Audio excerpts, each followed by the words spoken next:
A história começa quando um menino chamado Takuto Hara joga um videogame no hospital. Ele se cansa e adormece, mas ao acordar, ele se encontra em uma floresta desconhecida. Depois de passar muito tempo na cama do hospital, ele gosta do ar fresco deste lugar. Mas uma garota chega de repente, e Takuto a reconhece como Ato. Takuto explica que Eternal Nations é o jogo que ele continuou jogando enquanto estava acamado, e é um simulador de gerenciamento de império ambientado em um mundo de fantasia sombria. Ele não consegue acreditar que está em seu jogo favorito com seu personagem favorito. Ato o chama de rei, e ele se pergunta se deve interpretar um papel. Mas vendo-o confuso, Ato assegura que está tudo bem. Ela revela que ele foi o primeiro a completar a dificuldade pesadelo usando a civilização mais difícil, Minagra, a civilização da ruína. Ato observa que suas estratégias brilhantes o colocaram no topo das tabelas oficiais de classificação, e ela o chama de jogador lendário Takuto.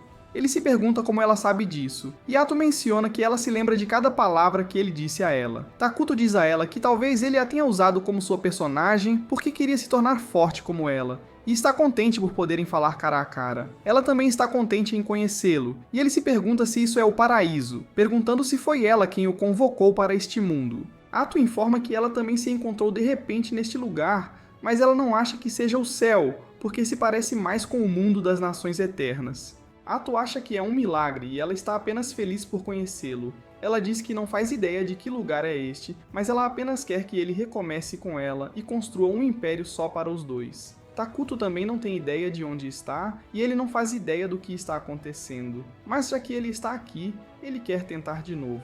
Ele deseja recriar seus dias felizes e concorda com a ideia de Ato de construir uma nação apenas para os dois. Ato então entra no personagem, dizendo-lhe que servirá a partir de agora. Mas Takuto acha embaraçoso agir assim na vida real, com o que ela concorda. Takuto declara confiantemente que ela é sua única vassala e confidente, e ele diz a ela que, embora todos os chamem de o Império mais maligno, eles se especializam em assuntos internos, então ambos acreditam que devem se fechar.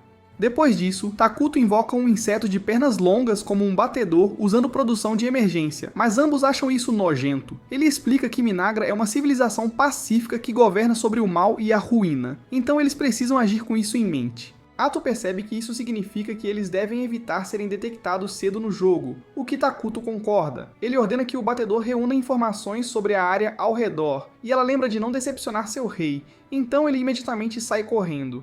Ato está feliz em ver que ele obedece a ordens, e Takuto acha que é exatamente como o jogo, dizendo que ele também pode ver a visão do batedor até certo ponto. Takuto revela que eles tinham um total de 200 pontos de mana, e ele usou 100 pontos de mana para invocar o batedor.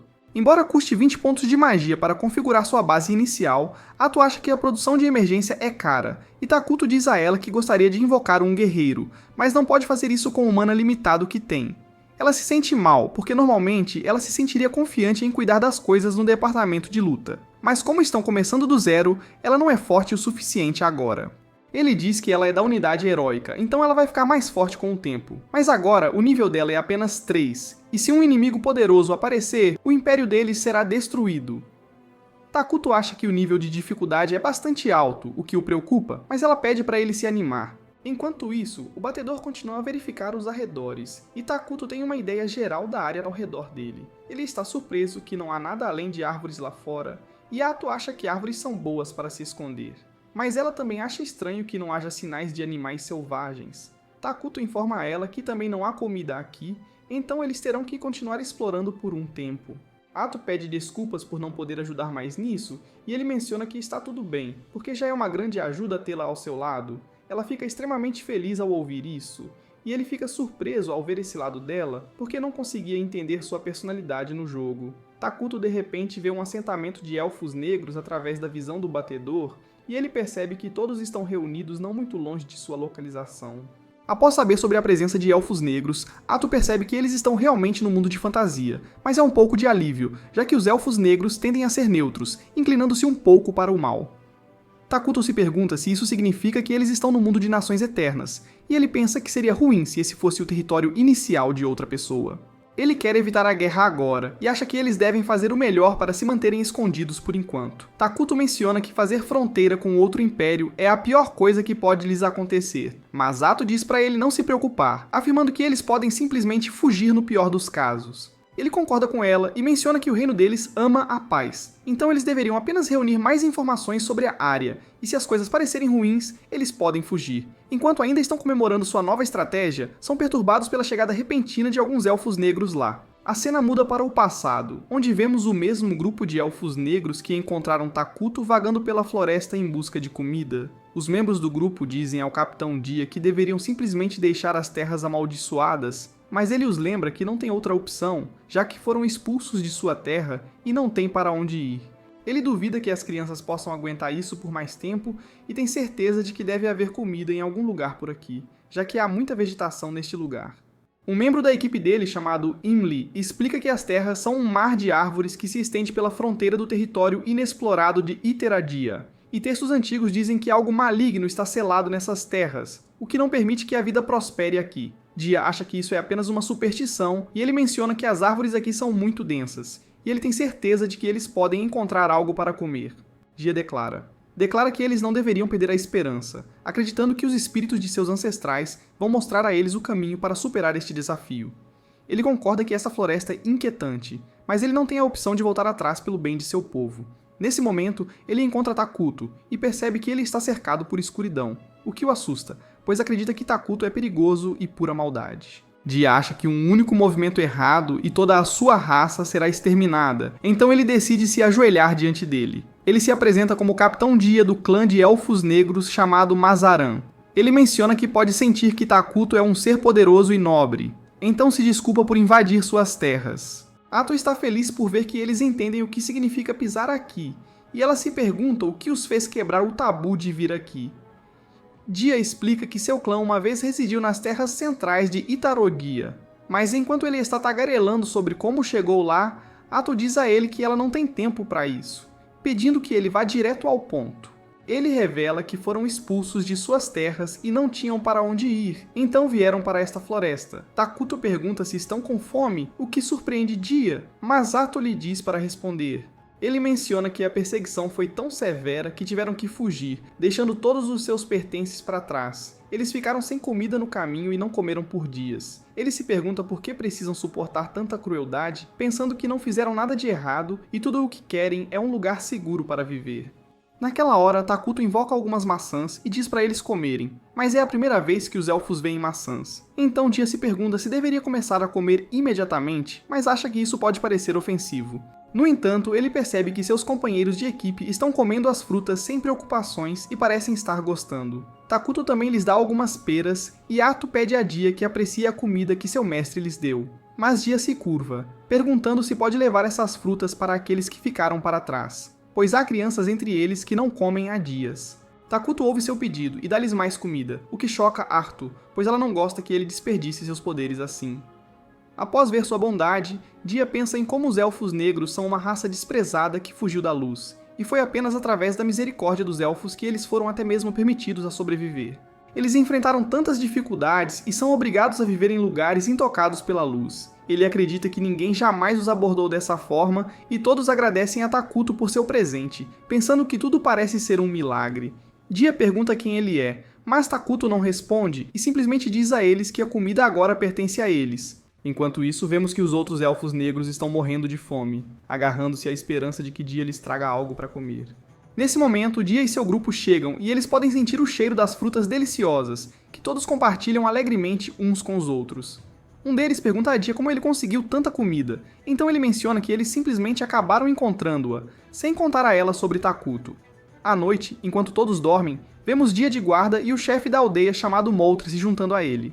Ele menciona que as frutas que Dia trouxe de volta eram muito especiais, e mesmo em sua longa vida, ele nunca viu frutas como aquelas. Dia concorda, e o ancião pergunta o que realmente aconteceu. Então Dia explica que eles encontraram o ser das lendas na floresta, aquele que Emily mencionou que estava selado nas terras amaldiçoadas. O ancião está surpreso por ter encontrado o Rei da Ruína, e Dia pergunta se ele já ouviu falar dele. Então Moltre observa que sabe um pouco sobre ele a partir dos textos antigos e contos folclóricos. Diz-se que quando o mundo ficar superpovoado, o Rei da Ruína aparecerá e destruirá tudo o que existe, trazendo o mundo de volta a uma folha limpa. Ninguém sabe se isso é verdade, mas também ninguém pode garantir que seja falso. Ele pergunta se o ser deu a si mesmo um nome, mas Dia afirma que nunca o fez, mas parecia tão aterrorizante quanto o nome sugere. O ancião se pergunta se ele falou com o rei, e Dia conta a ele sobre Atto, que transmitiu as palavras do rei para eles. O ancião não tem certeza se o que encontrou era o Rei da Ruína, mas seja o que for, não parece bom para o futuro deles. Moltre explica que agora que ele comeu e recuperou seu mana, ele pode sentir que algo não está certo nesta floresta. Ele pergunta a Dia o que ele deu em troca pela comida. Então Dia diz a ele que o ser não pediu nada, o que surpreende o velho, já que nenhuma coisa má neste mundo dá algo sem receber algo em troca. Dia diz que eles apenas responderam algumas de suas perguntas, e ele acredita que o Rei da Ruína lhes deu uma mão por benevolência. O velho não consegue acreditar, então Dia mais uma vez diz a ele que acredita que o Grande teve pena deles e lhes deu ajuda. Mas isso enfurece Moltre, já que eles só usam o título de Grande para aqueles que respeitam. Dia acredita que Takuto merece o título, pois ele salvou suas vidas ao oferecer aquelas frutas. Mas Moltre pensa que está sob algum tipo de feitiço. No entanto, Dia rejeita a ideia, lembrando ao velho homem das bênçãos do rei sobre eles, que lhes deram a força para argumentar. Ele pergunta a Moltre o que ele deveria fazer nessas circunstâncias. E mesmo Moltre não sabe a resposta para essa pergunta, então ele apenas diz a Dia que ele fez bem. Ele menciona que desde que é o chefe da tribo, no futuro ele tratará das negociações com o rei e tem certeza de que sua experiência será útil.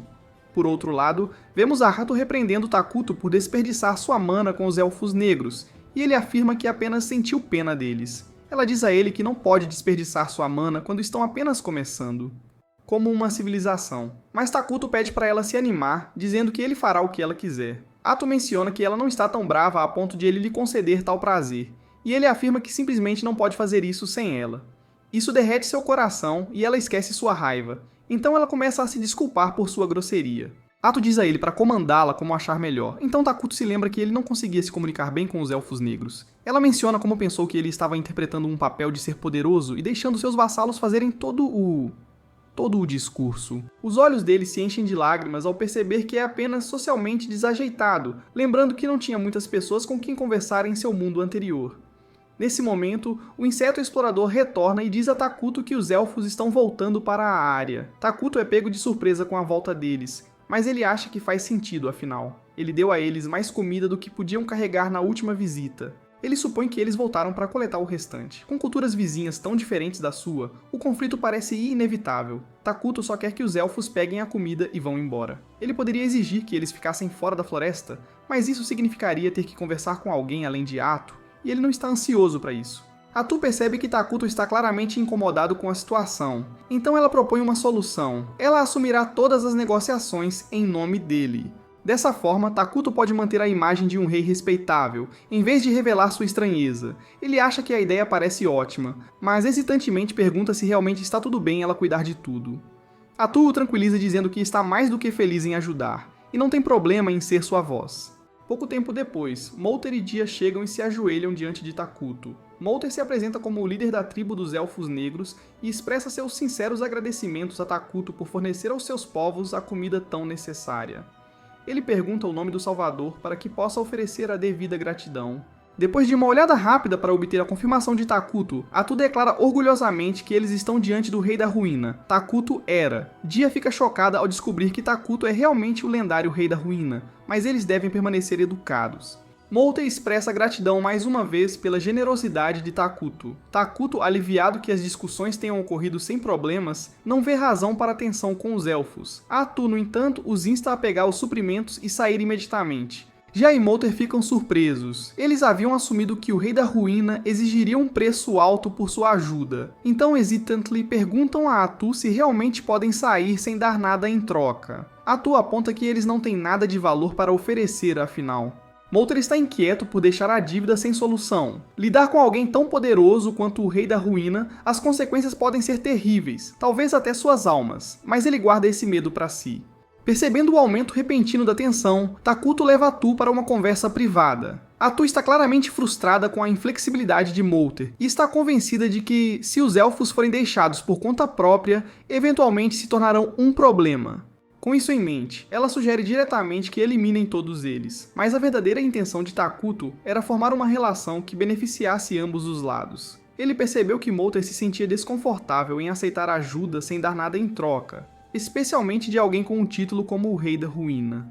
Assim, Takuto propõe que eles peçam uma forma justa de compensação para tranquilizar Molter. Atu concorda que é uma jogada esperta e entrega a mensagem de Takuto aos elfos. Molter relaxa visivelmente, embora Atu ainda esteja tentando decidir que tipo de pagamento eles devem solicitar. Ela busca a orientação de Takuto, e ele sugere que ela pergunte sobre o mundo além da floresta. Seguindo sua sugestão, Atu informa Molter que, em troca de sua ajuda, ele deve compartilhar seu conhecimento do mundo exterior com Takuto. Molter concorda, mas Atu deixa claro que uma vez que ele cumpra este pedido, ele e seu grupo devem deixar a floresta sem demora. No entanto, isso deixaria os elfos novamente sem lar.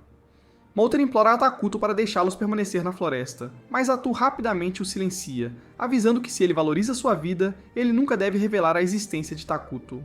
Gia abre a boca para argumentar, sabendo que os elfos negros não sobreviverão se forem exilados, mas Molter o impede, relutante em provocar a ira de Takuto.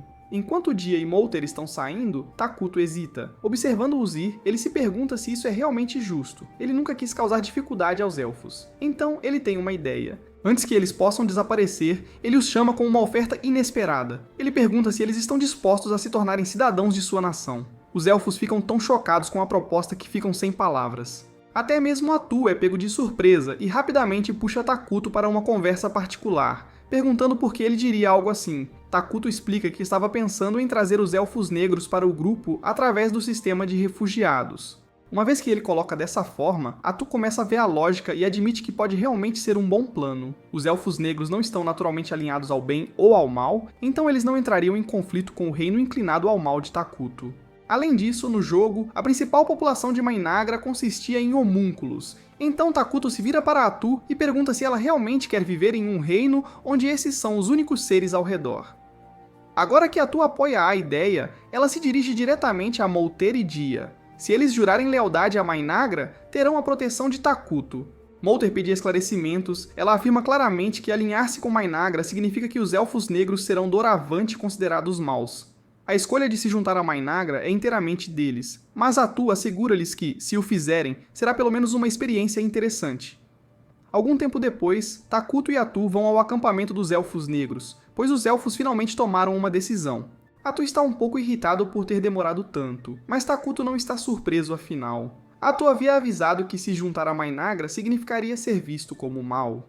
Finalmente, eles chegam ao acampamento dos Elfos Negros, e assim que chegam, Molter declara a todos que o novo rei chegou. Os elfos imediatamente se ajoelham e abrem caminho para Takuto, enquanto ele se aproxima do trono que prepararam para ele. Alguns deles estão visivelmente assustados ao vê-lo pela primeira vez, enquanto outros parecem emocionados. No entanto, aqueles que se aproximam demais rapidamente ficam sobrecarregados e desmaiam pela intensa energia escura que irradia dele. Gia rapidamente alerta a todos para não olharem diretamente para Takuto, temendo que ele possa interpretar isso como um sinal de desrespeito, mas o próprio Takuto não se incomoda com isso. Depois que ele assume o trono e os Elfos Negros estão reunidos, Takuto anuncia formalmente que, a partir de hoje, todos os presentes são cidadãos de Mainagra, e assim, os Elfos Negros se tornam seu povo.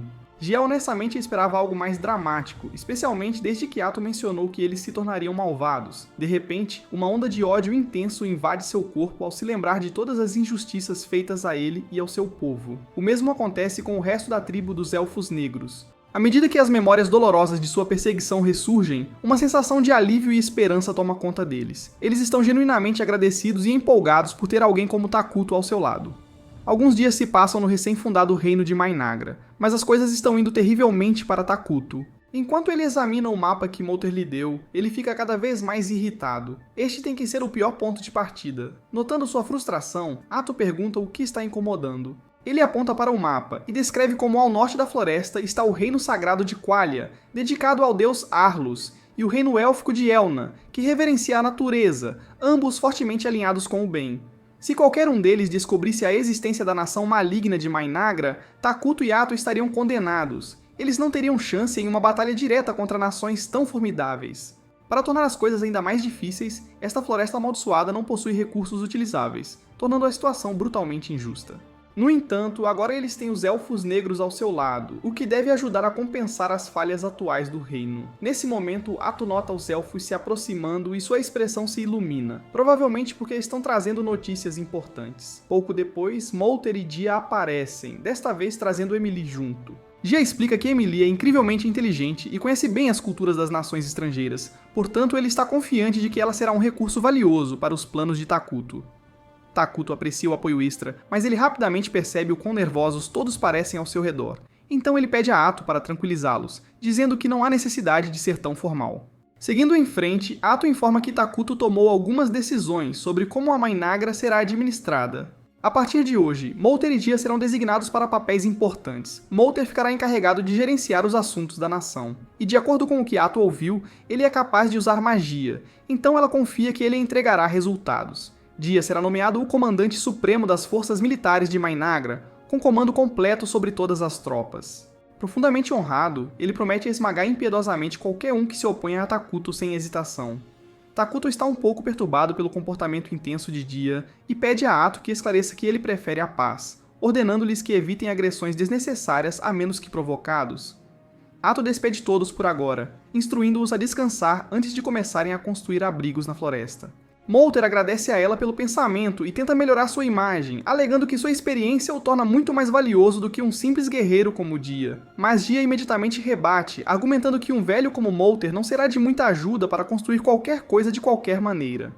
Ato ignora a discussão deles, percebendo seu entusiasmo para começar a trabalhar. Ela se volta para Takuto e pergunta se eles devem começar a construção imediatamente. Ele concorda, sugerindo que comecem a reunir materiais, mas cuidadosamente sem prejudicar a floresta. Ato aprova a ideia e verifica com Molter, que confirma ser viável, desde que construam as casas principalmente com as árvores maiores. Takuto fica satisfeito ao ouvir que é possível, então ele lhes diz para começarem assim que puderem, mas lembra-os de reflorestar à medida que avançam.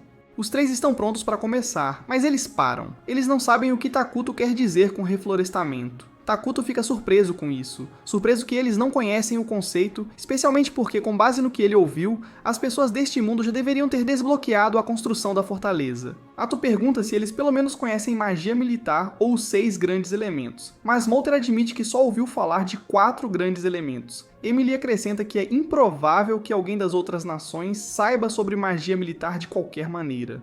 Isso leva Takuto e Ato a concluir que as pessoas deste mundo são muito menos avançadas do que esperavam. A tecnologia mágica dos Elfos Negros, em particular, está muito aquém dos padrões de Takuto. Ainda assim, se o restante do mundo estiver no mesmo nível, Takuto acredita que eles não terão muita dificuldade em alcançar. Ato explica o conceito de reflorestamento. Essencialmente, significa plantar novas árvores para substituir as que são cortadas, ajudando a preservar a floresta.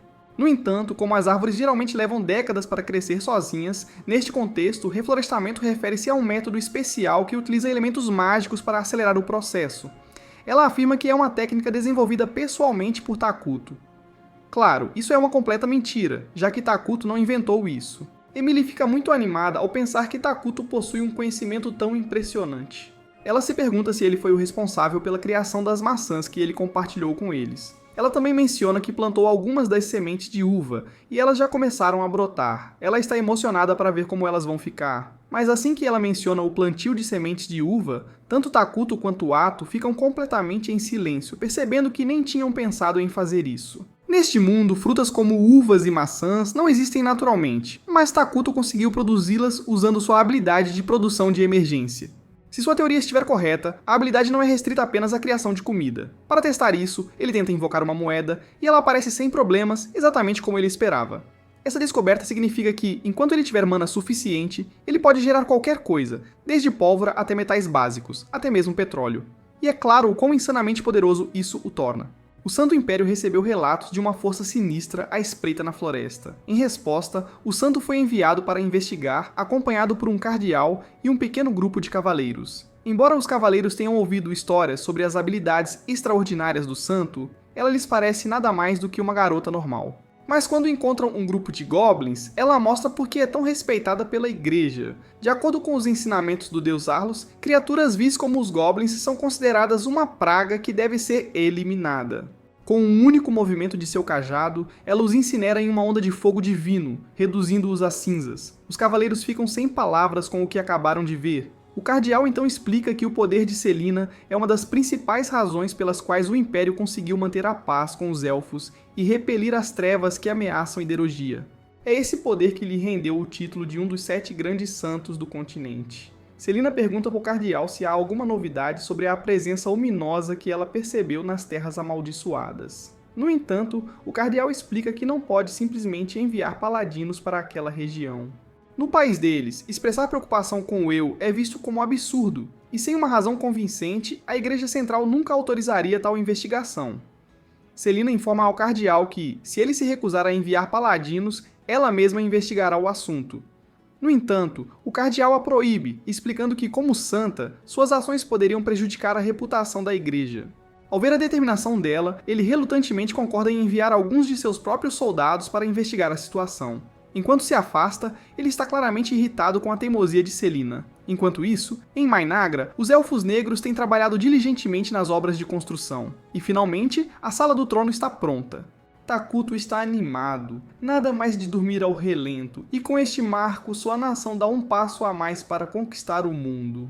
Nesse momento, os administradores de Takuto chegam para a reunião de assuntos internos agendada. Eles trazem boas notícias de que concluíram o design da nova roupa que ele solicitou.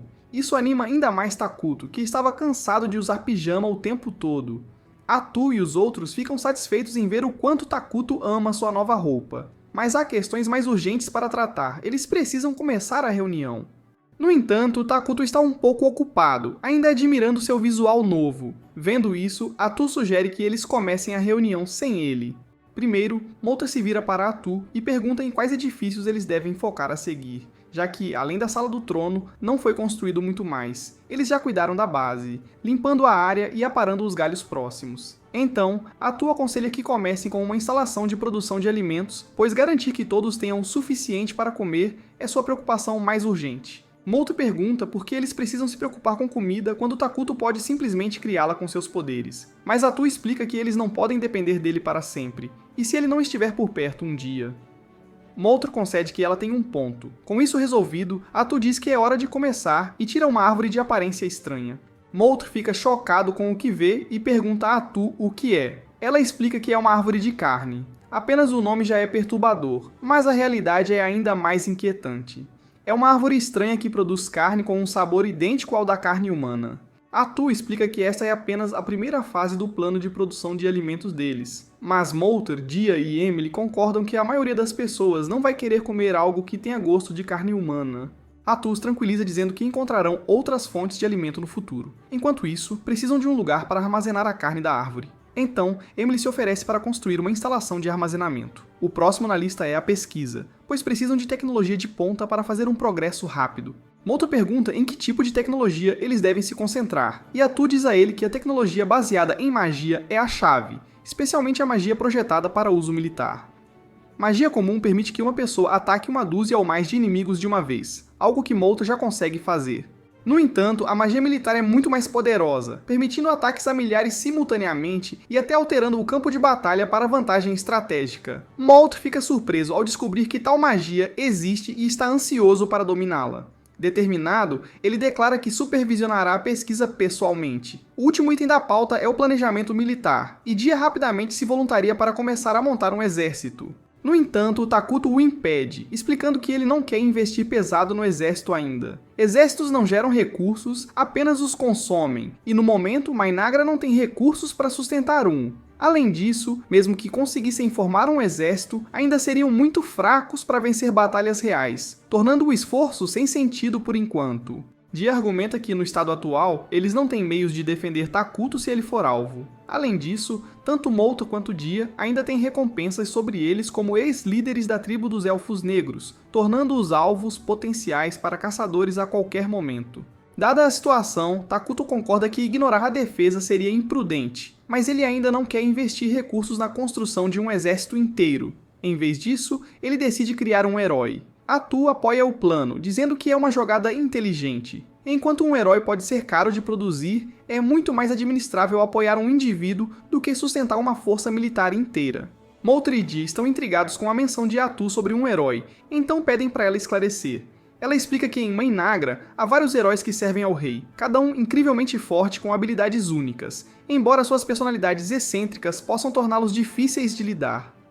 Convocar um herói requer o cumprimento de certas condições, mas dado que o progresso atual deles, não deve demorar muito antes que possam chamar um. Além disso, invocar um herói não chamará muita atenção, permitindo que Mainagra permaneça oculto enquanto ganha mais poder. Isso resolve os problemas domésticos imediatos por enquanto. O bem-estar dos cidadãos de Mainagra é uma prioridade máxima para Takuto, afinal de contas. A felicidade deles alimenta diretamente o suprimento de mana dele. Enquanto isso, no Império, o Paladino Loneus está profundamente em oração dentro da catedral, quando seu parceiro, o Paladino Verdil, se aproxima para falar com ele. Lonius pede que ele mantenha a voz baixa, lembrando que é um lugar de culto. Verdil, no entanto, está apenas tentando iniciar uma conversa amigável desde que ambos foram designados para a mesma investigação. Está quase na hora de eles saírem. Então Lonius se levanta e nota sua aliança de casamento, que ele está usando como um amuleto de boa sorte, um sinal de que ele tem uma família esperando por ele em casa. Verdil pergunta sobre eles, e Lonius responde que ele tem uma esposa chamada Márcia e uma filha chamada Mina. No entanto, ele acrescenta que sua vida pessoal não é relevante para a missão deles, e ele não pretende discuti-la mais. Lonius ouviu dizer que Verdil era grosseiro e sem maneiras, e esses rumores se mostraram verdadeiros. Mas apesar disso, ele não parece uma má pessoa. Na verdade, as habilidades dele são impressionantes o suficiente para ganhar respeito como paladino. Quando Verdil começa a resmungar por estar preso em uma missão que considera inútil, Lonius lembra que eles estão na verdade investigando uma das revelações de Santa Selena. Então é uma tarefa que merece toda a atenção deles. Mesmo assim, Verdil acha estranho que uma equipe tão medíocre tenha sido montada para algo tão importante como a revelação de um santo. Ele e Lonius são os únicos paladinos de verdade designados para a missão. O resto são apenas mercenários contratados para completar o número. As coisas não estão exatamente promissoras, especialmente com a missão levando-os à Floresta Sulista. Ainda assim, a principal preocupação de Verdil é terminar o trabalho rapidamente, para que ele possa voltar para casa o mais rápido possível. De volta a Mainagra, a construção está progredindo sem problemas, e o assentamento está finalmente começando a se parecer com uma civilização de verdade. Os elfos negros já não parecem perturbados pela presença das árvores de carne. Takuto está empolgado, pois testemunhar tudo em primeira mão é uma experiência totalmente diferente do que ele estava acostumado ao jogar o jogo. Emil dá a Takuto um tour e aponta para o bairro onde a maioria das casas são construídas entre as copas das árvores. Ela explica que, como tem priorizado a produção de alimentos, não conseguiu dedicar muito esforço às moradias. Ainda assim, as árvores de carne estão se desenvolvendo bem, o que significa que a instalação de armazenamento de alimentos provavelmente será concluída em breve. Enquanto isso, Multer tem trabalhado em suas pesquisas mágicas no Instituto de Magia que ele criou, e a maioria dos cidadãos talentosos em magia se juntaram às suas pesquisas. Além disso, eles também descobriram uma nascente nas proximidades. Então agora, eles têm uma fonte de água segura, e finalmente este prédio servirá como o escritório público onde as reuniões administrativas de Mainagra ocorrerão. Emilia esperava torná-lo um pouco mais elegante, mas isso foi o melhor que ela conseguiu com os recursos limitados. Takuto está impressionado com a iniciativa que ela está tomando. Ela está fazendo um ótimo trabalho, e ele também está feliz em ver os elfos negros, que estavam à beira da morte quando ele os conheceu, agora parecendo saudáveis e cheios de vida. Emília está um pouco nervosa, porque não consegue entender o que Takuto está pensando. Então ela pergunta se ele está satisfeito com seu trabalho até agora, e Takuto diz a ela que ela fez um ótimo trabalho. Ele diz que está feliz por tê-la como uma de suas cidadãs. E ouvir esse tipo de elogio de Takuto é a melhor coisa que Emília poderia ter pedido, e ela fica tão feliz que começa a chorar. Depois de se recompor, Emília leva Takuto para ver a plantação de árvores de carne, que está se desenvolvendo bem graças a todas as ferramentas agrícolas que ele forneceu. Mesmo assim, ela está assustada com as árvores de carne e rapidamente muda de assunto, dizendo que quer mostrar a ele uma fonte de água que descobriu. Ela leva Takuto e Atu para a floresta. Mas estranhamente, os arredores parecem diferentes de como eram antes. Quando finalmente chegam à fonte, Emílio fica chocado ao descobrir que a água se tornou completamente preta. Multer e Dia chegam logo depois, tendo ouvido que Emílio planejava construir um aqueduto perto da fonte. Mas agora que a água está como está, eles presumem que não é mais utilizável. Assim que todos começam a perder a esperança, Atu se manifesta e garante que a água ainda está totalmente segura. Ela se ajoelha e toma um gole. Os outros ficam surpresos com ela assumindo um risco tão grande, mas ela então os incentiva a respirarem fundo. Quando fazem isso, ficam surpresos ao perceber que o ar de alguma forma parece mais fresco e limpo do que o habitual. Esta é uma das vantagens da nação malévola de Mainagra. Sua influência corrompe a terra ao redor, transformando-a em terreno amaldiçoado. Esse solo amaldiçoado proporciona pequenos aprimoramentos para criaturas de alinhamento maligno, enquanto enfraquece aqueles que são neutros ou bons. Então, mesmo que a água, o ar e o solo possam parecer ominosos e tóxicos, eles não representam perigo para os cidadãos malignos de Mainagra. Há apenas um pequeno problema. Ter uma floresta amaldiçoada faz com que eles se destaquem. Isso meio que derrota o propósito de ficar fora do radar. Dá pra lidar com isso por enquanto. Enquanto a área amaldiçoada permanecer limitada, mas à medida que Mainagra cresce, será mais fácil para os inimigos localizá-los. É por isso que Dia e Multer acreditam que é hora de começar a construir o exército que Dia mencionou antes. Ainda assim, Atu os assegura de que não há necessidade de se preocupar, já que um herói sozinho é forte o suficiente para lidar com qualquer ameaça nos estágios iniciais. Multer e Dia ainda não entendem completamente do que um herói é realmente capaz. Atu poderia dar uma explicação detalhada sobre estatísticas, mas ela acha que será mais rápido simplesmente mostrar a eles em primeira mão. Tentáculos brotam das costas de Atu, e em um instante ela os usa para derrubar todas as árvores próximas. Multer e Dia ficam completamente surpresos com o que acabaram de testemunhar. Atu então explica que ela também é uma heroína, e depois de passar algum tempo neste mundo, seus poderes finalmente estão começando a voltar, embora ainda estejam longe do que eram no auge. O ponto-chave é que os heróis são imensamente poderosos, e só ficam mais fortes com o tempo. Contanto que eles evitem grandes ameaças por algum tempo, Takuto acredita que ficarão bem. No entanto, ele está um pouco irritado com Atu por destruir árvores desnecessariamente apenas para mostrar seu poder. Enquanto isso, Multer e Dia continuam impressionados com as habilidades de Takuto e estão empolgados em construir um palácio digno de sua grandeza. No entanto, Takuto acredita que isso seria um uso desnecessário de recursos, então ele recusa. Dizendo que ele não precisa de um, mas todos argumentam que um castelo é essencial. Eles se sentiriam envergonhados como seus súditos se ele não tivesse um. E já que eles estão fazendo tanto barulho sobre isso, Atu diz a Takuto que ele poderia muito bem mandar construir um para mantê-los felizes. Takuto reconhece que um palácio seria impressionante, e como ele já sonhava em construir um castelo flutuante um dia, agora parece o momento perfeito para começar, especialmente porque tudo está indo tão bem. No entanto, o que ele não percebe é que os paladinos estão avançando em direção ao continente negro, e quando eles finalmente se cruzarem, é provável que uma guerra comece. Enquanto viajam, Verdil elogia Lorneus por conseguir contratar tantos mercenários. Lorneus responde que não foi uma tarefa fácil, principalmente porque a maioria dos mercenários locais está atualmente no norte. Aparentemente, um grupo de bárbaros apareceu de repente na província norte e começou a atacar as aldeias próximas. A Santa e seu exército foram enviados para lidar com a ameaça, mas a situação lá em cima continua crítica. Um dos mercenários comenta que está aliviado por não ter que enfrentar os bárbaros ele mesmo. Outro acrescenta dizendo que pode valer o risco, já que ouviu dizer que o pagamento é excelente. No entanto, também há rumores sobre uma bruxa sendo vista na área, e nenhum deles quer se envolver com isso. Verdil diz a eles que não adianta mais discutir, pois, real ou não, aquela bruxa do norte não será problema deles. Eles estão indo para as Terras Malditas no sul. O grupo rapidamente se dirige a uma pousada próxima para passar a noite. Enquanto jantam juntos, Lorneus começa a questionar o mercenário Bargo por mais informações sobre a bruxa que ele mencionou antes. Bargo menciona que só ouviu um boato afirmando que uma bruxa estava por trás de todo o caos no norte. No entanto, Lorneus acha essa ideia ridícula, argumentando que não há como uma pessoa causar tanta destruição, especialmente com um santo já enviado para lidar com a situação. Bargo admite que parece improvável e que ele mesmo não acredita muito nisso, mas insiste que é melhor ser cauteloso, já que encontrar uma verdadeira bruxa seria extremamente perigoso. Bargo acha estranho que o reino tenha enviado 2 cavaleiros sagrados tão abruptamente, especialmente porque estão indo para as Terras Amaldiçoadas. Ele pressiona Verdil para revelar exatamente o que eles devem enfrentar, porque se for algo como uma bruxa, Bargo pede demissão na hora. Verdil não tinha detalhes sobre o que os aguardava na floresta, mas ele assegurou a Bargo que não poderia ser nada muito sério. Se ele tivesse que especular, diria que provavelmente estava relacionado ao recente influxo de elfos negros na área.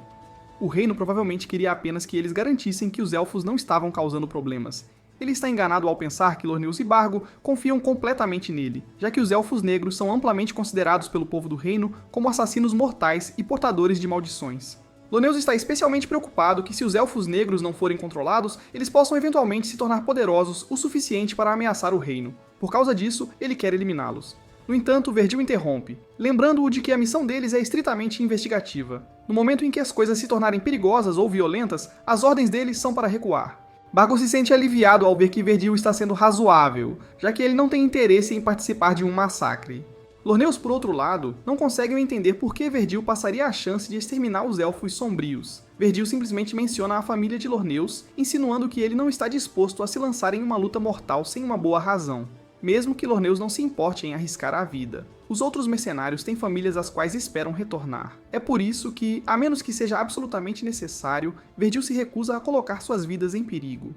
Lorneus ainda não está convencido de que os elfos devem ser poupados, mas seu desejo de se reunir com sua família prevalece. No final, ele escolhe seguir as ordens. Enquanto isso, Takuto reúne todos os seus cidadãos em um só lugar, insistindo que eles testemunhem algo importante. Eles parecem confusos enquanto ele fica em silêncio ao lado de uma pilha de frutas de carne de árvore, até que ele levanta a mão e canaliza mana nelas. Todos assistem com antecipação, curiosos para ver o que acontecerá em seguida. Para o seu espanto, a pilha de frutas de repente se transforma em um inseto explorador bem diante de seus olhos. O grupo fica maravilhado. Takuto essencialmente trouxe uma nova forma de vida à existência com apenas um movimento simples. Atu então declara que isso é apenas um vislumbre das verdadeiras capacidades de Takuto e incentiva todos a continuarem se dedicando a ele. Pouco tempo depois, Takuto retorna ao seu trono, aliviado por ninguém tê-lo questionado muito sobre como o inseto espião foi criado, principalmente porque ele mesmo não entende muito bem. Ele e Atu estão apenas seguindo os passos do jogo para fazer acontecer, mas vê-lo se desenrolar na vida real, é difícil entender a ideia de que apenas infundir um monte de frutas com mana poderia realmente dar vida a algo. Com a habilidade de produzir soldados com segurança agora confirmada, Atu declara que é hora de passar para a próxima fase de seu plano, forjando um herói. O processo será lento, pois Takuto deve reunir mana suficiente para o ritual. Mas uma vez completo, seu poder será quase ilimitado. Atu mal pode conter sua empolgação e pergunta ansiosamente a Takuto qual herói ele irá enfocar primeiro. Sem hesitação, ele escolhe Ila, a rainha dos insetos, porque ela oferece as melhores vantagens logo no início. Apenas a presença de Ila fortalece todos os soldados do tipo inseto na floresta, transformando até mesmo os escoteiros em lutadores formidáveis. Mas seu verdadeiro valor está em sua versatilidade. Ela pode gerar soldados larva tanto para combate quanto para construção, acelerando drasticamente o crescimento de Mainagra. Atu elogia Takuto por sua brilhante escolha tática. Além das vantagens práticas de Ila, ela também é a mais estável entre os heróis disponíveis. Um é um belicista sedento de poder, e o outro é um piromaníaco decidido a aniquilar o mundo, nenhum dos quais Takuto quer lidar nessa fase. Ainda assim, Takuto sabe que eventualmente terá que invocar esses dois outros. Seu poder é simplesmente grande demais para ignorar. Ele só espera que eles não causem muito caos quando chegar a hora. Afinal de contas, ele preferia desfrutar de uma vida tranquila neste mundo. Enquanto isso, os Cavaleiros Sagrados encontram um gigante de colina enfurecido e está claro que lidar com a situação não será simples. Lorneus imediatamente ordena que os mercenários se preparem para o combate. Mas antes que a batalha possa começar, Verdil avança e instrui a todos que se afastem, insistindo que ele cuidará disso sozinho. Lorneus começa a protestar, mas Verdil assegura que será mais rápido assim, e que não podem se dar ao luxo de perder mais tempo. Verdil se aproxima do gigante e começa a recitar uma encantação. Lorneus então informa aos mercenários que Verdil está usando a arte secreta de Qualia, uma técnica que canaliza energia divina em seus ataques através da oração. O gigante tenta esmagar Verdil com seu porrete, mas Verdil corta a arma ao meio sem esforço. A força concedida pelas artes divinas pode ter suas habilidades físicas aprimoradas, mas para cavaleiros sagrados de elite como Verdil, é comparável ao poder de um dragão menor. Em outras palavras, o gigante nunca teve chance. Depois que Verdil matou o gigante, Lorneus começa a elogiá-lo por seu imenso poder e diz que com Verdil e a equipe deles, eles definitivamente podem completar a missão sem qualquer problema. No entanto, não parece satisfeito e diz a ele que não podem ter certeza de nada ainda. De volta com Takuto, ele está feliz devorando um hambúrguer enquanto Atu observa com uma leve preocupação. Desde que chegaram, ele tem vivido de fast food, e embora ela não tenha intenção de impedi-lo, sugere que ele coma algo mais saudável. Mas Takuto menciona que quando foi hospitalizado, passou seus últimos dias comendo refeições mais saudáveis. Agora, ele só quer aproveitar comidas deliciosas enquanto tem a chance. Então ele se lembra que tem algo importante que ele queria discutir. Takuto pergunta a Atu se ela pode convocar Dia e Molter para uma reunião depois disso. Atu concorda em fazê-lo, mas está curiosa sobre o que é esta reunião. Então Takuto explica que graças ao inseto explorador adicional que ele conseguiu, agora pode ver mais da floresta, então quer pedir conselhos a Dia e Molter sobre como devem lidar com isso. Atu pergunta a Takuto se ele está falando sobre a aldeia perto da floresta, e ele confirma isso.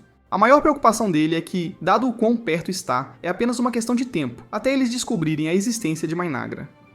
Felizmente, a vila não parece ser afiliada ao Reino Sagrado de Qualia, o que provavelmente os torna neutros, significando que há uma chance de negociações pacíficas. Mas se mais alguém aparecesse, isso seria um problema, pois viajar tão longe quase certamente significaria que eles estão aqui em uma missão específica. Takuto tranquiliza Ato que ela não precisa se estressar. Afinal, não há sinal de que alguém os tenha descoberto ainda. Ato provoca ele, dizendo que esse tipo de conversa sempre atrai problemas, e Takuto ri junto, mas sua risada morre abruptamente quando percebe que, na verdade, pessoas apareceram, e pior, parecem ser um esquadrão de soldados armados. Takuto quer evitar chamar muita atenção, então ele pede a Ato para ir lidar com os soldados. Ele também pede a ela para tentar ser pacífica. Primeiro, mas se isso não funcionar, então ela está livre para usar tanta violência quanto necessário. Logo fora da floresta, os cavaleiros se preparam para entrar, mas antes que possam prosseguir, Verdil sente algo incomum além das árvores e rapidamente diz a todos para pararem. Momentos depois, Ato sai usando um manto, e tanto Verdil quanto Lorneus ficam surpresos. Eles nunca esperavam encontrar uma jovem vivendo no fundo das florestas proibidas. Verdil pede a ela para dizer quem é, e Ato afirma ser uma simples elfa negra que vive na floresta com seus parentes. Lorneus, ainda guardando ressentimento contra os elfos negros, está prestes a dizer algo hostil, mas Verdil o interrompe e muda a conversa. Ele explica a Ato que eles estão aqui apenas para explorar a floresta, e então pergunta se ela estaria disposta a deixá-los entrar. Ato recusa o pedido educadamente, explicando que os elfos negros preferem não ter seu novo assentamento perturbado sem motivo. Lorneus fica ofendido, irritado que um mero elfo negro rejeitaria uma exigência dos santos servos de Deus. No entanto, antes que ele possa responder mais, Verdil o repreende para que cale a boca antes de piorar as coisas. Verdil tenta convencer Ato a conceder-lhes acesso, mencionando a revelação divina que seu santo recebeu sobre uma calamidade iminente escondida dentro da floresta. Lorneus começa a entrar em pânico, chocado que Verdil compartilharia abertamente um segredo nacional tão confidencial com um completo estranho. Verdil diz a Lorneus para ficar quieto novamente, mas Lorneus protesta, dizendo que compartilhar uma revelação divina sem autorização viola as leis da Ordem Sagrada. Ele ameaça denunciar Verdil assim que voltarem a Qualia, mas Verdil diz que ele pode fazer o que quiser. Então, voltando-se para Ato, ele pergunta mais uma vez se ela permitirá que eles entrem. Mesmo assim, Ato ainda recusa o pedido deles, dizendo a Verdil que não há necessidade de investigar a floresta, já que não há nada perigoso ou sinistro nela. Verdil pode dizer que ela está mentindo, mas ele decide não insistir mais no assunto. Em vez disso, ele se vira para o grupo e anuncia que eles estão voltando. Verdil não é tolo. Ele pode sentir que Ato está em um nível completamente diferente. Ele também entende que a melhor jogada agora é recuar e se reagrupar antes de tomar qualquer ação adicional.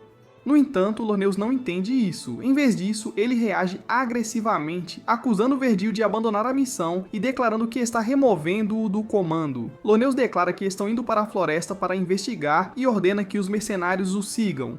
No entanto, como Lorneus foi quem os contratou, eles devem obedecer suas ordens. Aproveitando a oportunidade, Lorneus ordena aos homens que capturem Ato imediatamente por desafiá-lo anteriormente. Os mercenários começam a cercá-la. Ato se sente desanimada porque todos os seus esforços para resolver as coisas pacificamente foram em vão. Ela realmente tentou, mas no final não importou. Pouco tempo depois, Lorneus recupera a consciência no chão, todo coberto de sangue.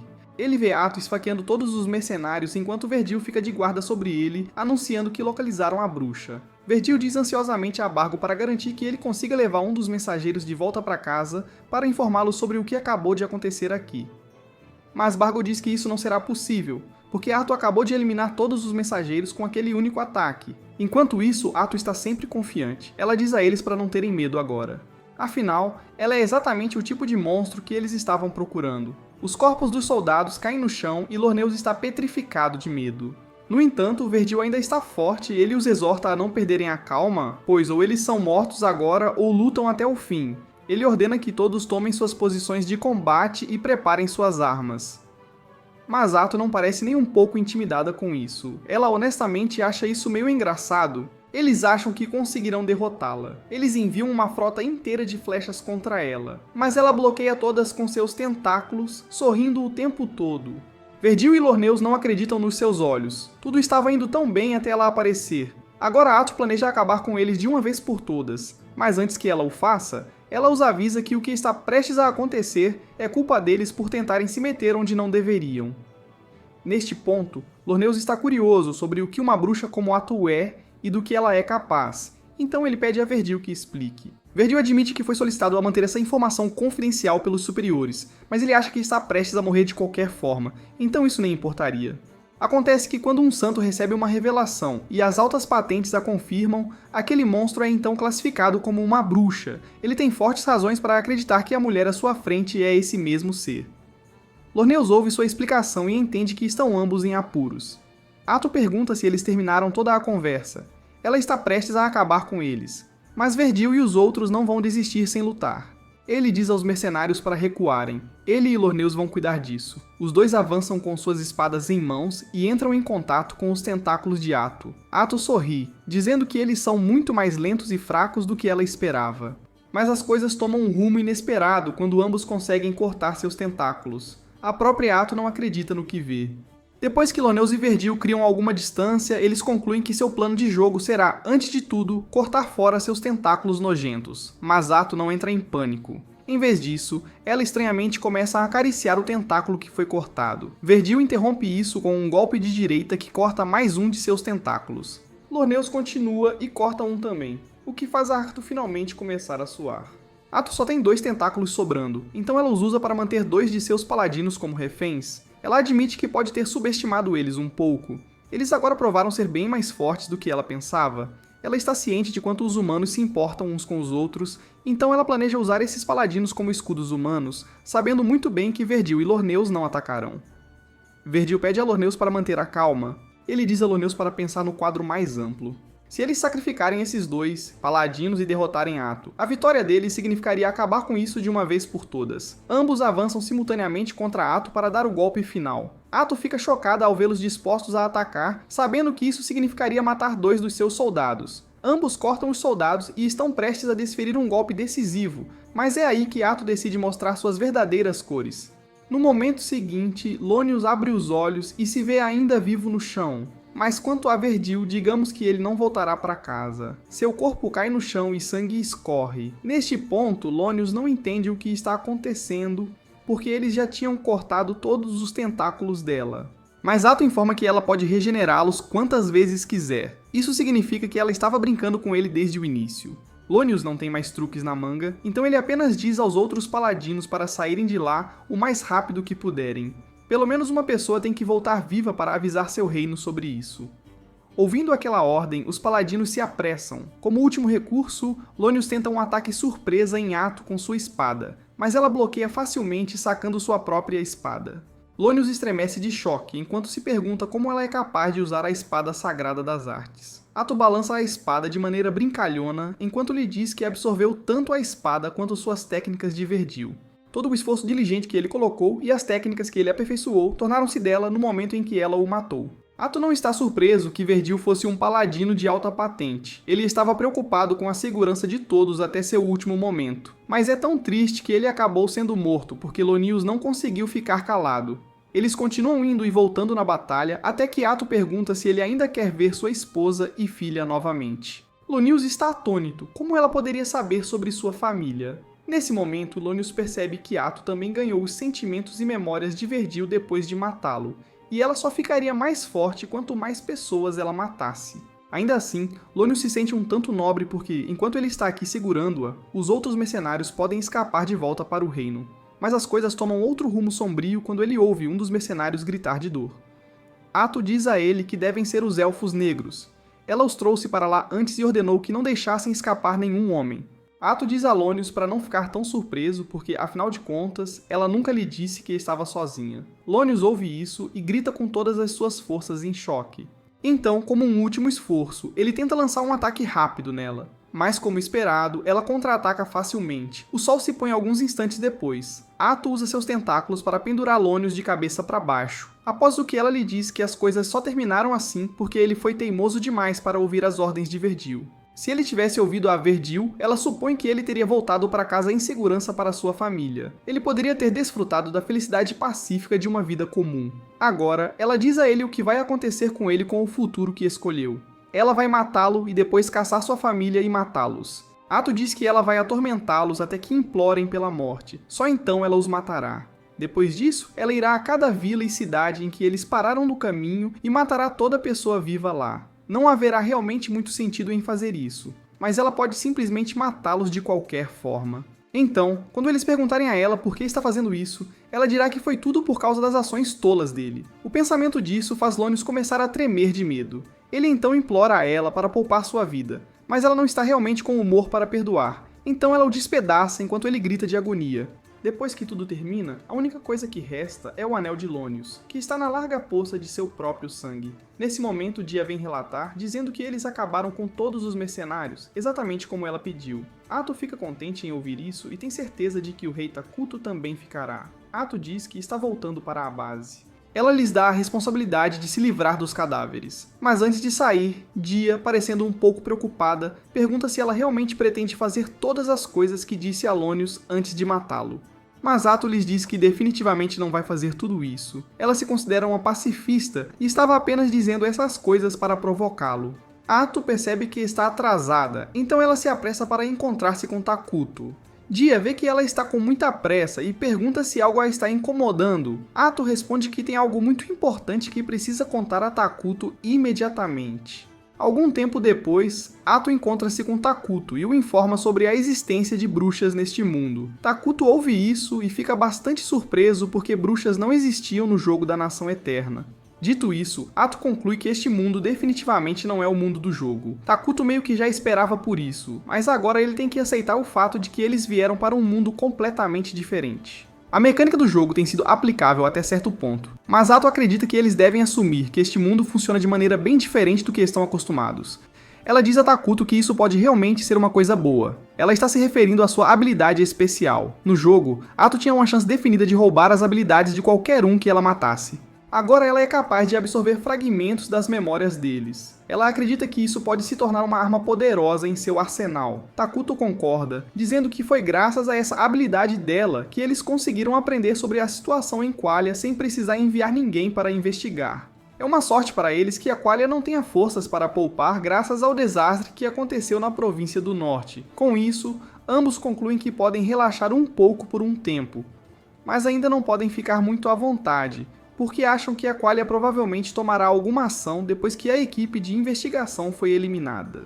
Takuto lembra Ato que Qualia não tem nenhuma informação sobre Mainagra, então mesmo que façam alguma coisa, teriam que fazê-lo com cautela. O que preocupa mais Takuto é o que causou o desastre em primeiro lugar. De acordo com as memórias roubadas de Ato, o distúrbio do norte foi causado por uma bruxa. Mas infelizmente eles não têm nenhuma outra informação sobre essa bruxa, então Takuto não pode tirar outras conclusões. A única coisa que eles sabem é que a bruxa causou danos comparáveis a exércitos nas cidades da província do norte, e Ato diz que o nome dela é Arukeno. A cena então muda para onde vemos Arukeno, uma garotinha vestida em um traje totalmente vermelho. Ela convoca seus minions zumbis e diz a eles que a próxima parada é a próxima cidade. Enquanto isso, Takuto e Ato ainda estão brainstorming. A recente perturbação no norte sugere que um monstro capaz de causar destruição em nível de exército apareceu em um tempo muito curto. Takuto considera a possibilidade de eles terem vindo para este mundo, assim como ele e Ato. De qualquer forma, é óbvio que eles têm alguém no mesmo nível de força que a unidade heróica. Takuto suspira, percebendo que a situação em que estão não parece boa. Ato pergunta a Takuto se ele quer entrar em contato com eles, mas Takuto não acha que seria uma boa ideia. Não há como eles se darem bem. Ato expressa sua frustração, dizendo que eles sempre têm que lidar com um problema após o outro. Ainda assim, agora eles sabem que a bruxa tem a mesma força de combate de uma unidade heróica. A melhor coisa que eles podem fazer agora é criar um novo herói. Takuto estava inicialmente pensando em criar a heroína chamada Ila, mas dadas as circunstâncias em que se encontram, ele precisa reconsiderar e focar em um com mais potencial de combate. Ato está encantado ao ouvir isso. Ela está disposta a ajudar de qualquer maneira que puder. Takuto também menciona que tem pensado em alterar um pouco suas políticas. Ele está pensando em forjar uma aliança. Ele acha que seria melhor se eles tivessem outra nação do seu lado, já que são claramente inimigos de Qualia e da bruxa, sobre quem eles realmente não têm muita informação. Ato entende seu ponto, mas não acha que isso seria possível porque ambos são alinhados ao mal. Mas Takuto está confiante de que seria possível com uma nação neutra, especialmente se ele fornecer algum tipo de valor para eles. A nação neutra a que ele se refere é a nação que fica no leste. Ele planeja investigar aquela nação enquanto eles fortalecem suas forças. Ele precisa descobrir se eles estariam dispostos a cooperar ou não. Agora que isso está resolvido, Ato se afasta por alguns momentos, mas volta para ele e pergunta se o deixou chateado depois que ela foi um pouco longe demais ao lidar com os paladinos. Takuto tem um sorriso brilhante enquanto diz para ela não se preocupar com isso. Ele nunca se ofenderia com nada do que ela faz. Tudo o que ele quer é que ela continue apoiando ele. Ato fica radiante de alegria ao ouvir isso. Ela promete apoiar Takuto até o fim e com todas as forças do seu ser. Após uma longa semana de construção pelos Elfos Negros, o novo palácio de Takuto está finalmente completo. Tanto Takuto quanto Ato estão encantados com a beleza do lugar. Quando entram, Ato olha ao redor, adorando a decoração. Apesar de ainda terem muitos problemas pela frente, ela acredita que é aqui que sua verdadeira história começa. Takuto concorda e diz que quando tiverem algum tempo livre, devem pensar em tornar o palácio ainda maior. Ato, animado, diz que o reino de Takuto será servido pelos maiores heróis da Terra. Seu entusiasmo rapidamente desaparece quando percebe que esqueceu de designar alguém para cuidar de Takuto. Ela começa a se chamar de péssima serva, mas Takuto diz que ela está sendo muito dura consigo mesma. Ato pergunta se ele tem algum pedido especial para uma serva. Depois de pensar por um momento, ele nervosamente diz que quer alguém com quem seja fácil de conversar. Devido às suas habilidades sociais fracas, Takuto não conseguiu falar muito com os Elfos Negros e tem se sentido sozinho. Ato ouve isso e diz a Takuto para não se preocupar, ela tem uma ideia. Mas Takuto se sente inquieto, pois geralmente nada de bom acontece quando Ato fica tão animada. Poucos minutos depois, Molter, Dia e Emily chegam à sala do trono. Falando por ele, Ato diz a Molter para reunir todas as meninas da área porque o rei Takuto as quer. Tanto Takuto quanto Molter ficam paralisados com o choque de como isso soa. O verdadeiro plano de Ato é que as meninas passem tempo com Takuto para que ele possa praticar suas habilidades de comunicação com as pessoas. Molter pergunta ansiosamente por que ela daria tal ordem. Ato responde que é porque o rei Takuto gosta de meninas pequenas. Os Elfos Negros ficam sem palavras, torcendo para que não seja o que estão pensando. Takuto se sente envergonhado e se arrepende de deixar Ato cuidar disso. Um pouco depois, todos se acalmaram quando Ato explica que o rei Takuto só precisa de uma criança por perto para ajudar com suas necessidades diárias. Eles se sentem aliviados, mas ainda não entendem por que tem que ser uma menina quando um menino poderia fazer o trabalho também. Desta vez, Takuto fala por si mesmo. Ele diz que quer meninas pequenas por causa da liderança futura. Nesta terra, ele percebeu que os homens sempre têm as oportunidades, então ele quer que as mulheres tenham uma chance de brilhar. Os elfos o elogiam por seu pensamento profundo. Takuto respira aliviado. A questão sobre homens e mulheres era apenas uma desculpa. Ele está apenas feliz que eles acreditaram. Ele não quer que eles saibam que a verdadeira razão é que ele é estranho e antissocial. Com o assunto resolvido, Ato diz aos elfos para trazerem suas melhores jovens para servir o rei Takuto. Takuto começa a ficar animado, pensando que isso pode ajudá-lo a superar sua timidez. Mas então as coisas tomam um rumo inesperado quando todas as garotas elfas começam a chorar assim que chegam. Ato vê que Takuto está ficando irritado com o choro constante, então ela imediatamente chama Molter e o repreende por quão fracas as crianças de sua terra são. Tudo que Molter pode fazer é pedir desculpas. Então, Dia se vira para ele e pergunta se ele trouxe os gêmeos ao rei Takuto. Molter rapidamente diz que não trouxe porque levar esses dois diante do rei seria desrespeitoso. Ato ouve isso e fica meio curioso, então ela pergunta sobre o que estão falando. Molter explica que na cidade deles há um par de meninas gêmeas sem família. Elas são realmente sábias, mas ele acha que não seriam adequadas para servir como assistentes do rei. Ato está confuso. Meninas sábias como essas parecem perfeitas para serem atendentes do rei Takuto. De qualquer forma, ela ordena que tragam as gêmeas para que possam decidir por si mesmas se as usam ou não. Molter está prestes a chamar as garotas, mas Dia lhe diz que já estava um passo à frente. Ele diz que já as chamou, pensando que o rei poderia querer conhecê-las pessoalmente. Com isso, Ato lhe diz para trazer as gêmeas imediatamente. Logo depois, duas adolescentes elfas entram e se apresentam como Maria e Caria. Takuto cumprimenta-os nervosamente, enquanto Ato os encara friamente e rapidamente percebe que eles tiveram um passado sombrio. Ela nota feridas na pele de Caria e pergunta como ela as conseguiu. Caria explica que vieram de uma doença. O rei Takuto oferece suas condolências, mas Caria diz para ele não ter pena dela, dizendo que é o que ela merece. O ancião Molter assume que o rei gostaria de mais detalhes, então ele explica. As feridas foram causadas por uma praga. Embora Caria tenha se recuperado completamente, as cicatrizes permanecem. Quanto a Maria, ela também passou por experiências profundamente traumáticas. Quando Ato pergunta o que aconteceu, os olhos de Maria ficam frios e ela diz que comeu a própria mãe. Ato fica chocado e rapidamente olha para Molter em busca de uma explicação. Ele explica nervosamente que a mãe deles era uma mulher de quem todo o clã se orgulhava e que a escolha foi extremamente difícil. Takuto entende imediatamente. Depois de serem expulsos de suas casas, os Elfos Negros tiveram que viajar por longas distâncias sem equipamentos ou suprimentos. Ao longo do caminho, eles enfrentaram muitas dificuldades, incluindo a fome. Sem outra escolha, a mãe deles se ofereceu como sacrifício e eles tiveram que comê-la para sobreviver. Atto está impressionado que as duas meninas estão aqui sem medo, apesar do passado delas. Então Maria se aproxima de Takuto e casualmente começa a falar com ele. Takuto pergunta se ela estaria disposta a cuidar dele e ela concorda. A partir daquele momento, Takuto a declara uma candidata à liderança de sua grande Minagra. Atto fica chocado ao ver Takuto tendo uma conversa normal com Maria, sem ser estranho ou esquisito. Quanto a Karia, Takuto pergunta se ela está disposta a aceitar o trabalho também. Ela diz nervosamente que tem o dever de ficar com sua irmã mais velha. Então, se Maria estiver aqui, ela fará o possível para trabalhar ao lado dela. Isso é bom o suficiente para Takuto, então ele concorda em torná-las suas assistentes. Ouvindo isso, Atto lhes diz que é dever delas cuidar do rei Takuto, não importa as circunstâncias. Cerca de 1 hora após as meninas saírem, Mulder se ajoelha diante de Takuto e diz que há algo importante que ele precisa saber. Ele explica que desde que as meninas perderam a mãe, nenhuma delas chorou, nenhuma única vez. Takuto treme de choque. Mulder diz que seus corações estão fechados desde então, e ele implora que Takuto cuide delas com tolerância e misericórdia. Mais tarde naquele dia, as garotas se mostraram muito mais desajeitadas do que se esperava, derramando água no Takuto pela 3ª vez no mesmo dia.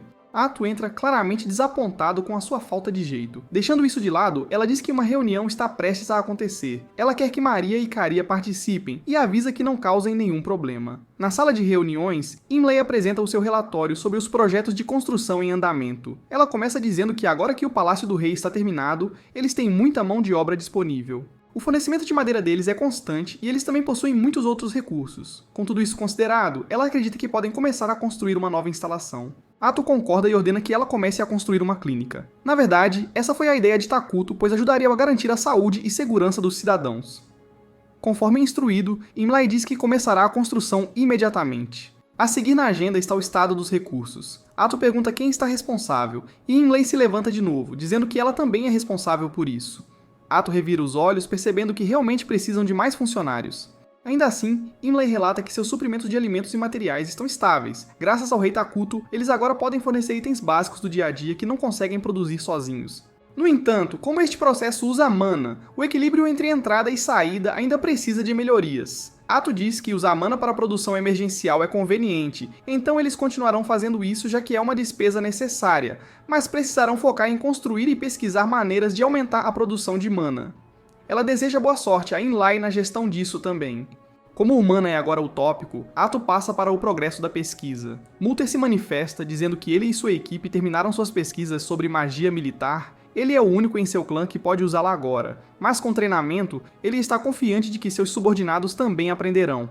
Ele também acredita que lançar magia poderosa usando o mana arruinado do palácio será importante para o futuro deles. No entanto, dadas as políticas de Takuto, ele duvida que será usado com muita frequência.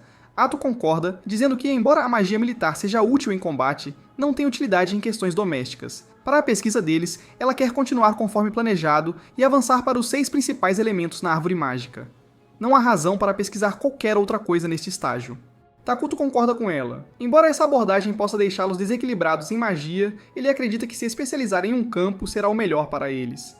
Por último, o chefe das Forças Armadas faz seu relatório, então Dia se levanta. Ele explica que eles adicionaram 5 novos insetos de pernas longas às suas forças. Esses insetos estavam principalmente explorando as terras desconhecidas ao redor das Terras Malditas. No entanto, diferentemente do interior das Terras Malditas, a terra além da floresta é principalmente de planícies. Como eles estão se concentrando em se manter ocultos, não podem realizar investigações ousadas no momento. Atto ouve isso e menciona que o rei Takuto já recebeu um relatório detalhado sobre seus arredores. Dada a necessidade de furtividade, ela ordena que Dia designe todos os insetos de pernas longas para patrulhar suas fronteiras. Ela quer que eles estejam todos focados nisso, assegurando-lhe que pode cuidar da defesa por enquanto. Seu encontro com os paladinos é prova disso, e Dia pode confirmar. Mudando de assunto, Atto anuncia que eles decidiram oficialmente produzir um novo herói. Takuto então diz que escolheu invocar Isla, a rainha dos insetos. Todos tremem com as notícias. Atto pergunta à equipe de recursos se eles têm os materiais necessários para invocar Isla. Mulder dá um passo à frente para relatar pessoalmente. Eles já reuniram madeira suficiente e rações, e as transportaram para o local do ritual.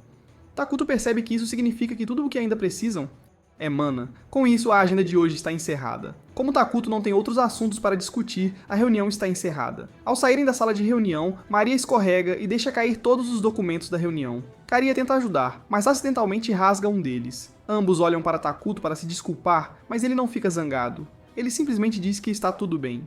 Um momento depois, Maria se aproxima dele e pergunta por que ele não matou ninguém, mesmo sendo um rei malvado. Karia se junta à conversa perguntando por que um rei mau como ele mostraria misericórdia a elas. Maria até parece chateada por ele estar sendo tão gentil. Takuto percebe que elas entenderam errado, então decide explicar. Ele começa dizendo que uma boa pessoa só pode fazer o que é certo. Eles não podem matar ou machucar os outros. Quanto a uma pessoa má, as meninas presumem que significa alguém que está sempre inclinado a fazer coisas ruins. Mas Takuto lhes diz que isso não é verdade. Uma pessoa realmente má simplesmente faz o que quer. Eles são livres para fazer tanto o mal quanto o bem. Eles podem acreditar no que acham que é certo e ignorar as opiniões dos outros. Por causa disso, Takuto acredita que é perfeitamente normal ser gentil com as duas garotas. Então, ele percebe. A falta de jeito delas era intencional. Elas estavam tentando deixá-lo com raiva o suficiente para matá-las. Takuto acha dilacerante que eles não possam se perdoar por sobreviverem ao custo da vida de sua mãe, e agora buscam a morte como uma forma de salvação.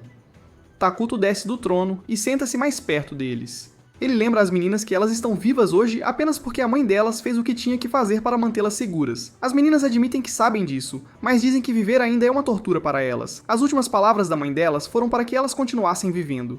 Takuto lhes diz novamente que estão aqui porque o amor de sua mãe superou o próprio destino. Ele afaga suas cabeças e diz que elas devem viver como quiserem para que o amor delas seja recompensado. Ouvindo isso, as meninas desabam em lágrimas e o abraçam fortemente de ambos os lados. Uma hora depois, Atu entra e se assusta ao ver as gêmeas dormindo na mesma cadeira que Takuto. Eles estão claramente mais próximos agora do que antes. Deixando isso de lado, ela pede a Takuto para ir à sala de reuniões, para que ela possa dar seu relatório. O relatório dela é sobre uma cidade em Forgon, uma nação composta principalmente por humanos e homens bestas. A cidade se chama Dragonton. A nação é governada por um sistema parlamentar liderado por xamãs conhecidos como portadores do cajado. Takuto observa que uma nação multirracial assim misturaria muitas culturas e ideologias, tornando a diplomacia promissora. Ainda assim, ele se pergunta por que eles construiriam uma cidade aqui. Custaria muito manter o comércio e distribuir mercadorias. Então, Atu relata que há uma mina de veias de dragão dentro da cidade. Uma mina assim pode produzir mana, então ela acredita que eles devem protegê-la o mais rápido possível. No entanto, Dragonton parece estar em alerta máximo. Eles apenas observaram a distância, mas viram que estava sob ataque de bárbaros como ogros e goblins. Os defensores parecem estar lutando e não tinham reforços chegando. Se a cidade estiver sob cerco, Atu diz que há uma grande chance de os refugiados fugirem. Recebê-los poderia aumentar muito a população de Mainagra. Com isso em mente, eles decidem enviar diplomatas para a cidade de Forgon. No dia seguinte, Atu e alguns elfos negros chegam à cidade de Forgon. Mas assim que chegam lá, encontram um grupo de povo das feras liderado por uma guerreira fera chamada Tonacopli. Tonacopli começa a suar enquanto encara Atu, porque ela pode sentir uma pesada aura de escuridão ao seu redor. Momentos depois, a situação só piora quando seus soldados começam a tremer de medo. Tonacopli rapidamente percebe que isso é por causa de seus instintos naturais de homem-fera. Atu diz aos elfos sombrios para se afastarem enquanto ela lida com o povo fera sozinha. Eles se afastam exatamente como ela ordenou, o que só faz Tonacopli suar mais. Só de olhar para Atu, ela já pode dizer que não é alguém que poderiam derrotar. Pior ainda, se o impasse continuar, ela tem certeza de que seus soldados entrarão em pânico e agirão de forma imprudente. Atu estende seus tentáculos pronta para acabar com os Beastfolk ali mesmo, mas é interrompida por um menino fofo chamado Pepe, sorrindo inocentemente. Pepe olha para ela e simplesmente pergunta seu nome. A pergunta pega Atu completamente de surpresa, fazendo com que ela retraia seus tentáculos. Tonacopli, no entanto, é instantaneamente dominada por raiva e medo, convencida de que Atu se sentirá insultada e matará todos eles. Mas para sua surpresa, a situação toma um rumo inesperado quando logo são vistos viajando pacificamente de volta para Mainagra juntos. Atu admite que está surpresa que o povo fera queira uma audiência com o rei Takuto, já que seu povo tinha acabado de enviar uma delegação a Dragonton. Quando Tonacopli ouve isso, ela percebe que é exatamente por isso que se cruzaram na estrada. Pepe então começa a tagarelar incessantemente, mas ele fala tão rápido que Atu não consegue entender uma única palavra. Tonacopli percebe isso e rapidamente se desculpa em nome de Pepe, chamando-o diretamente de idiota. Deixando isso de lado, Atu pergunta se ela está realmente certa em deixar seus soldados para trás. Tonacopli faz que sim com a cabeça e explica que a névoa aqui é muito forte para eles suportarem, então ela os fez esperar do lado de fora. A expressão dela então se torna séria. Eles estão prestes a encontrar o grande rei Takuto, aquele capaz de comandar alguém tão forte quanto Atu. Ela só pode imaginar que tipo de homem realmente os aguarda.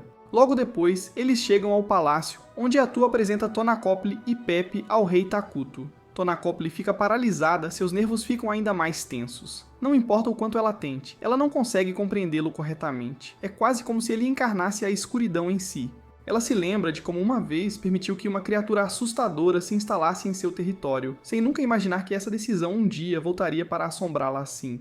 Um flashback nos leva à cidade de Forgon, onde Pepe empunha seu cajado mágico e derruba um goblin gigante com um único golpe. Seus camaradas ficam impressionados, aplaudindo e elogiando-o como o poderoso xamã. A atenção vai diretamente para a cabeça de Pepe e ele descuidadamente baixa a guarda. É nesse momento que o Goblin, supostamente derrotado, de repente se mexe, levantando-se para desferir um golpe esmagador. No último instante, Tonakopli, Shilpo, Capili intervém, convocando tentáculos de vidro encantados que prendem a criatura firmemente. Com o monstro contido, os outros soldados só precisam se aproximar para derrotá-lo. Com o monstro morto, os soldados se viram e veem Tonakopli repreendendo Pepe por ser tão descuidado, avisando-o que baixar a guarda poderia ter lhe custado a vida. Pepe tenta se defender chamando-a de vovó, mas Tonakopli imediatamente lhe dá um cascudo na cabeça. Ela grita com ele dizendo que já lhe disse incontáveis vezes para parar de chamá-la de vovó, especialmente porque ela ainda é uma saudável senhora de 240 anos. Deixando isso de lado, ela continua a repreender Pepe,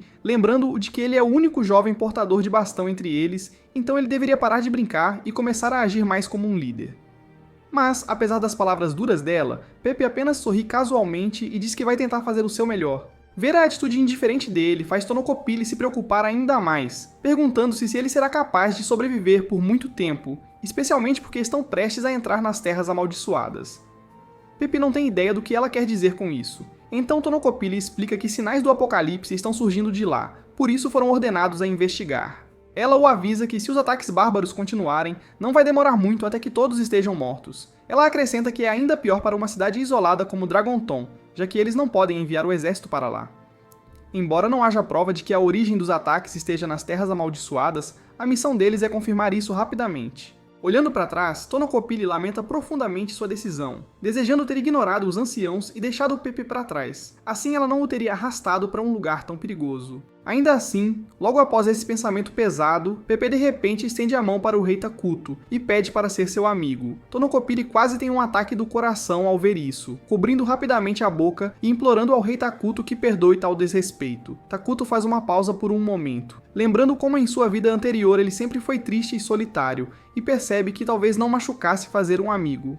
Com isso, ele aceita o pedido de Pepe, dizendo que espera que eles possam se dar bem. Tonakopli fica completamente surpreso, enquanto Pepe salta de alegria, comemorando.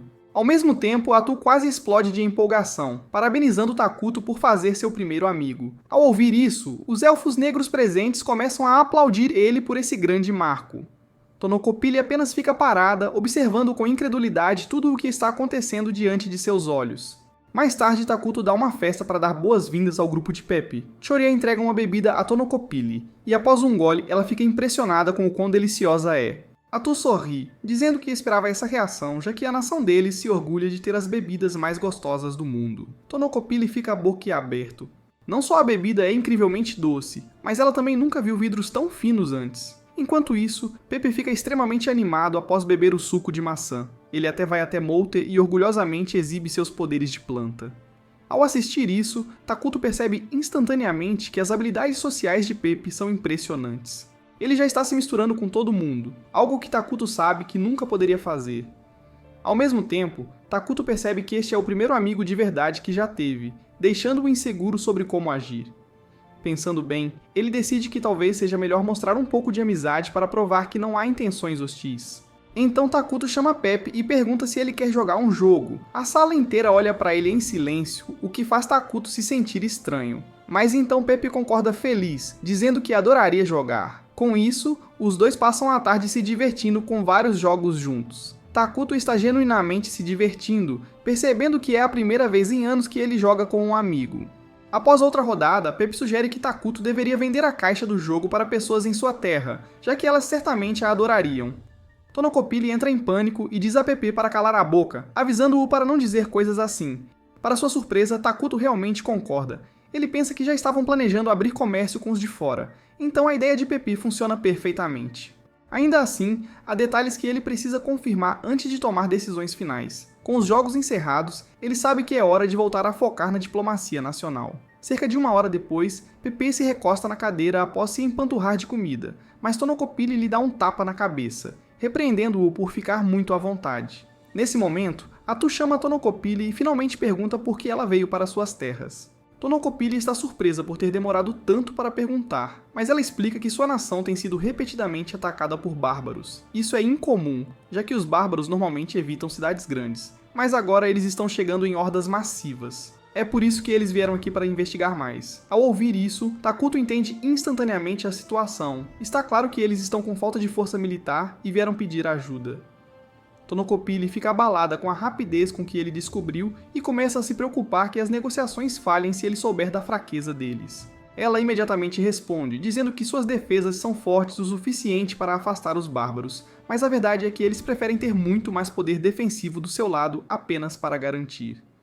Atu entende seu ponto de vista e concorda que isso é um assunto sério demais para ignorar. Tonokopili então acrescenta que 2 de seus guerreiros mais fortes, os portadores de bastão, já foram enviados para investigar a situação, e ao lhes contar isso, ela espera que vejam isso como um sinal de confiança na força deles. Ouvindo isso, os outros conseguem entender o raciocínio dela, então não discutem contra isso. Mas neste momento, Pepi de repente fala, dizendo que o verdadeiro motivo pelo qual foram enviados para investigar é porque o país deles vai entrar em colapso se eles não encontrarem uma maneira de lidar com a ameaça. Tonokopili congela de choque ao perceber que Pepi expôs sem querer a maior fraqueza da nação deles. Depois disso, a atmosfera fica tensa e constrangedora. Então Atu rapidamente fala para mostrar sua simpatia pela situação difícil em que seu país se encontra. Atu assegura a Tonokopili que não tem intenção de causar dano ao seu povo. Atu pode dizer que Tonokopili ainda suspeita que seres como eles devem estar planejando algo, mas ela explica que o povo de Mainagra sempre volta seus interesses para dentro, e que a paz é o caminho que escolheram. Quanto aos bárbaros, Atu lembra-lhe que, se Dragonton cair, Mainagra será imediatamente o próximo alvo, o que faz desta uma questão que os diz respeito tanto quanto. Ao ouvir isso, Tonokopili os olha com cuidado e pergunta se isso significa que estão realmente dispostos a ajudar. Atu se vira para Takuto e pergunta qual é a sua decisão. Takuto simplesmente diz que amigos devem se ajudar, então ele está disposto a ajudar. Tonokopili ouve isso e fica aliviado. Tonokopili então pergunta o que eles querem em troca, explicando que já que Pepi expôs sua fraqueza, agora eles têm todo o direito de tirar vantagem disso. Naquele momento, Atu declara que eles vão assumir o controle da mina de veia do dragão. Tonokopili solta um suspiro pesado ao ouvir isso, mas ela sabe que não há nada que possa fazer. No entanto, Atu acrescenta que eles estão dispostos a compartilhar o controle conjunto da mina, já que atualmente não precisam de um vasto suprimento de mana. O que ela insiste, no entanto, é no direito de decidir em quais elementos a energia da mina será convertida. Tonokopili explica que converter a mana pura da veia do dragão em elementos específicos é impossível no momento, já que é uma tecnologia que levaria mais de 10 anos para se desenvolver. Deixando isso de lado, ela se vira para Takuto e Atu e deixa claro que não importa o quão tolo Pepi possa agir, ele ainda é o futuro de sua nação. Eventualmente, ele liderará a Forgan como representante dos portadores de bastão. Além disso, Pepi é o melhor juiz de caráter em seu reino. Mesmo assim, ela se vira para Pepi diretamente e lhe diz que a decisão final é dele, já que como detentor do bastão, ele tem o direito de decidir. Com isso, Pepi sorri e diz que concorda. Mais tarde, naquele dia, eles realizam outra reunião para reafirmar e discutir as decisões tomadas durante as suas últimas negociações. Emil começa com seu relatório, dizendo que eles concordaram em exportar provisões e brinquedos para Forgon, e em troca, importarão produtos de primeira necessidade e mercadorias de metal. Multer admite que é um grande alívio, já que eles têm dependido muito do Rei Takuto para isso. Todos também reconhecem que conseguir acesso à mina de veia do dragão foi sua maior vitória, e o deslize de Pepi realmente funcionou a seu favor. Ainda assim, eles concordam que precisam decidir sua política em relação a futuras relações com Forgon. Nesse momento, Caria levanta a mão e pergunta que tipo de lugar Forgon é.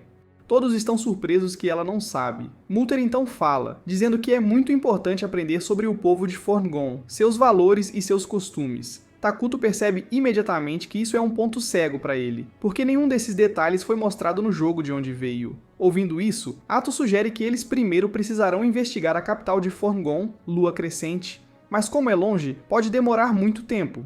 Por enquanto, eles acham que devem priorizar Dragonton, já que precisa de ajuda imediata. Multer então ressalta que eles precisarão de um motivo adequado para entrar diretamente em outra nação. É então que Takuto sugere enviar algumas pessoas antes para prestar seus respeitos antes de enviar uma delegação formal.